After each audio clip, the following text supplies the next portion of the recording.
वजीर।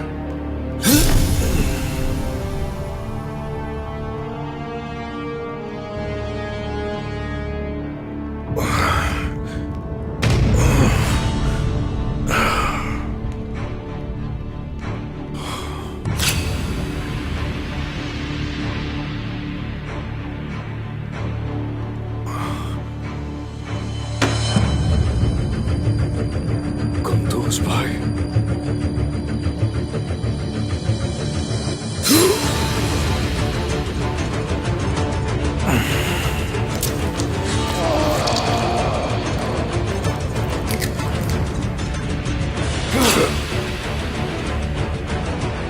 भाई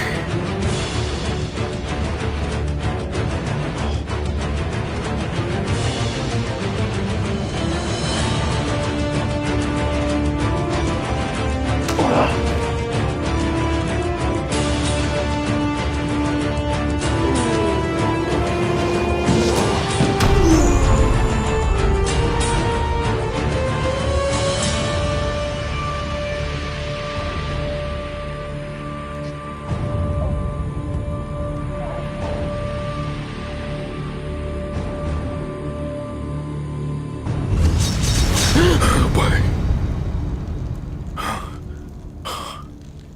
भाई भाईजान,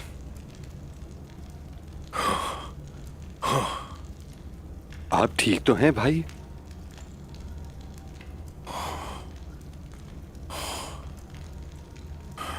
वो चाउश बाहर इंतजार कर रहा है सरदार।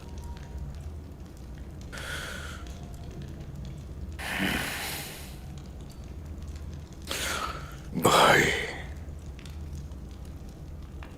नहीं संभाल सकते तुम का ही कबीला। वो सारी मेहनत पे पानी फेर देगा। वो हमारी रियासत की बुनियाद को कमजोर कर रहा है। हुजूर, मलून खातून है, बाला खातून है, सलजान माँ है, आयगुल है। मुझे यकीन है वो कबीले को बचा लेंगे। मेरा गोकतोक भाई है वहां, वो जरूर कामयाब होंगे। ठीक कह रहे हो जहर कुतार। मेरी खातून और वालिदा उसे जरूर रोकेंगे। वो रोकेंगे। कयादत वो ही करेगा जो इसका मुस्तहिक होगा। और तुर्गुत साहब भी हैं वहां। हाँ, और जैसे ही उन्हें हमारे बारे में खबर पहुंचेगी वो हमारे पीछे जरूर आएंगे। तुर्गुत मेरे लिए एक भाई की तरह है।